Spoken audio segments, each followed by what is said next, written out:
열왕기상 18장. 가뭄이 시작된 지 이미 3년이 지났을 때에 여호와께서 엘리야에게 말씀하셨다. 이제 가서 아합 왕을 만나라. 내가 다시 비를 내려주겠다. 엘리야는 아합을 만나러 사마리아로 떠났다. 수도 사마리아에는 이미 모든 곳간이 바닥나고 마실 물도 더 이상 없었다. 그래서 아합은 궁중 대신 오바댜를 불러 최후의 대책을 세웠다. 오바댜는 항상 여호와께 충성하는 사람이었다. 이세벨이 모든 사람에게 바알신을 섬기도록 강요하면서 여호와의 예언자들을 죽일 때 오바댜는 예언자를 100명이나 숨겨주었다. 바닷가 갈멜산 기슭에는 많은 동굴이 있었는데 그런 굴 속에 예언자들을 50명씩 숨겨두고 떡과 물을 공급해 주었다. 아합이 그 오바댜에게 이렇게 지시하였다. 이제 우리가 나가서 전국에 있는 초장이나 오아시스를 찾아봅시다. 혹시 어딘가에 말과 노새들을 먹일 풀이 있을 것이요. 그렇지 않으면 궁중에 있는 짐승들을 다 죽일 수밖에 없지 않겠소? 이렇게 하여 그들은 전국을 크게 둘로 나누어 서로 다른 방향으로 길을 떠났다. 오바댜는 지방을 순회하다가 갑자기 노상에서 엘리야와 만나게 되었다. 오바댜는 엘리야 예언자를 한눈에 알아보았다. 오랫동안 지명수배된 엘리야의 인상착의가 이미 널리 알려져 있었기 때문이다. 오바댜가 엎드려 절하고 어르신은 엘리야 예언자가 아니십니까? 하고 인사를 하였다. 그는 여호와를 두려워하는 정치가였으므로 엘리야를 그 자리에서 체포하지 않고 오히려 그 앞에 엎드려 절하였다. 엘리야가 오바댜에게 대답하였다. 그렇습니다. 어서 가서 내가 여기 있다고 임금에게 알려주시오. 그러나 오바댜는 항의하였다. 제게 무슨 잘못이 있기에 임금님의 진노를 사서 잡혀 죽게 하십니까? 당신의 하나님 여호와께서 확실히 살아계심을 걸고 맹세하지만 아합 왕이 당신을 찾기 위해 사람을 보내지 않은 나라가 없습니다. 어느 나라에서 그곳에는 엘리야가 없다고 말하면 그 나라 왕에게 맹세까지 시키면서 확인을 하였습니다. 그런데 갑자기 나타났다가 사라지기로 유명한 당신이 지금 나에게 가서 엘리야가 여기 있다. 고 임금님에게 알리도록 명령하십니까? 내가 여기서 떠나면 여호와의 영이 당신을 내가 알지 못하는 곳으로 옮겨 놓으실 것입니다. 그런 뒤에 임금님이 와서 당신을 찾지 못하면 나를 죽이려 할 것입니다. 내가 어려서부터 여호와께 충성한 것을 기억해 주십시오. 이세벨이 여호와의 예언자들을 몰살시킬 때에 내가 한 일을 듣지 못하셨습니까? 내가 여호와의 예언자 100명을 굴 속에 숨겨두고 떡과 물을 데워주며 그들을 살려주지 않았습니까? 그런데도 이제 나를 아합에게 보내 죽이시렵니까? 엘리야가 대답하였다. 내가 섬기는 만유의 주 여호와께서 확실히 살아계심을 걸고 맹세합니다. 내가 오늘 틀림없이 그를 만나 볼 것입니다. 마침내 오바댜가 아합 왕에게 가서 모든 것을 알렸다. 아합은 즉각 엘리야를 만나러 갔다. 그는 엘리야 예언자를 보자마자 이렇게 호통을 쳤다. 내가 바로 이 나라를 재앙에 빠뜨린 장본인이냐? 그러나 엘리야는 정면으로 대결하였다. 이 나라를 재앙에 빠뜨린 것은 내가 아니라 임금과 임금의 가문입니다. 임금과 임금의 아버지가 여호와의 명령을 어기고 바알우상을 섬겼습니다. 그러나 이제는 결판을 낼 때가 되었습니다. 이제 온 이스라엘의 대표자들을 갈멜산 꼭대기로 모으시오. 이세벨이 먹여 살려는 바알의 예언자 450명과 아세라 여신의 예언자 400명도 부르시오. 내가 거기서 그들과 결판을 내겠습니다. 아합이 이스라엘 백성과 이세벨의 예언자들을 갈멜산 꼭대기로 불러 모았다. 그들이 모두 모이자 엘리야가 온 무리 앞에 서서 외쳤다. 여러분은 언제까지 이리저리 흔들릴 작정입니까? 만일 여호와가 참신이라면 그분만을 섬겨야 할 것이요. 만일 바알이 참신이라면 그 신만을 섬겨야 되지 않겠소? 모두 아무 말도 못하고 있자. 엘리야가 계속 외쳤다. 이제 여호와의 예언자들 중에서 남은 사람은 나 한 사람뿐이요. 그러나 바알을 섬기는 예언자들은 지금 450명이나 있습니다. 우리는 이렇게 결판을 냅시다. 황소 2마리를 갖다 놓고 1마리씩 제사를 지냅시다.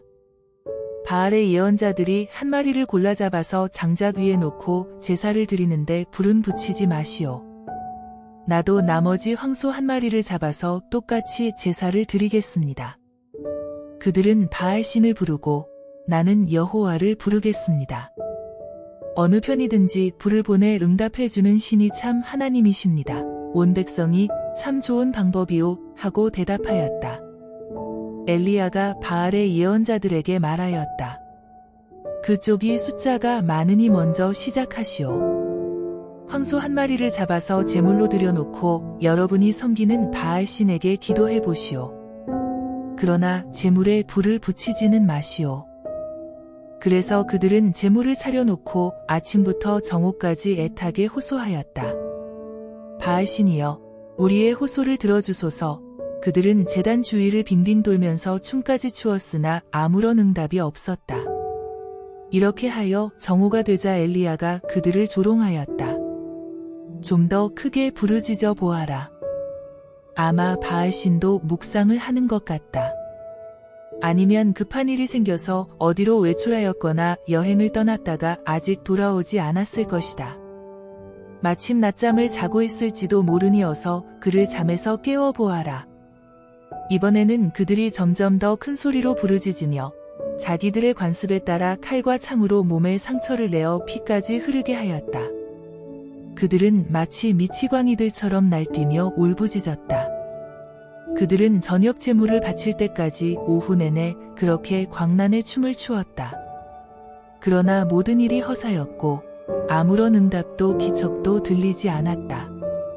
이때에 엘리야가 그곳에 모인 백성에게 큰 소리로 외쳤다. 모두 내게 가까이 오시오. 그러자 모든 사람이 엘리야의 주위로 몰려들었다. 그는 우선 허물어진 여호와의 제단을 다시 쌓았다. 이때에 그는 이스라엘 지파의 숫자에 따라서 12개의 돌을 모아다가 여호와의 제단을 쌓았다. 그리고 그는 제단의 둘레에 넓은 도랑을 파놓았는데 2가마 정도의 밀을 파종할 만큼 널따란 도랑이었다. 엘리야는 장작을 쌓아놓고 송아지를 각을 떠서 장작더미 위에 올려놓았다. 끝으로 그는 제물과 장작더미 위에 물 4통을 붓게 하고 4통씩 2번 더 붓게 하였다. 물은 이미 제단을 흠뻑 적시며 흘러내려 도랑까지 가득 차 도저히 불을 붙일 수도 없는 상태가 되었다. 저녁 제물을 바치는 시간이 되자 엘리야가 제단 앞으로 나아가 주께 호소하였다. 아브라함과 이삭과 야곱의 하나님 여호와여, 주님은 이스라엘의 하나님이시되 저는 주님의 종입니다. 주께서 시키시는 대로 제가 오늘 이 모든 일을 수행한 것인 줄 이제 모든 사람이 알게 하소서. 주님, 나의 호소를 들으시고 응답하소서. 주께서 하나님이심을 이 백성이 알게 하시고 그들의 마음을 돌이켜 올바로 길을 걷게 하시는 분이 주님이심을 그들이 오늘 체험하게 하소서. 바로 이때에 여호와께서 불을 내려보내셨다. 그 불길은 제물과 장작을 모조리 태우고 제단의 돌과 각 주위의 흙과 도랑의 물마저 모두 태웠다. 이스라엘 백성이 이러한 광경을 보고 모두 땅에 엎드려 고백하였다. 참 하나님은 여호와이십니다. 참 하나님은 여호와이십니다. 이때에 엘리야가 온 백성에게 명령을 내렸다. 바알의 예언자들을 모조리 붙잡아라. 한 사람도 놓치지 말아라. 엘리야는 백성들이 사로잡아온 예언자들을 산 밑에 기손 시냇가로 끌고 가 거기서 죽이게 하였다.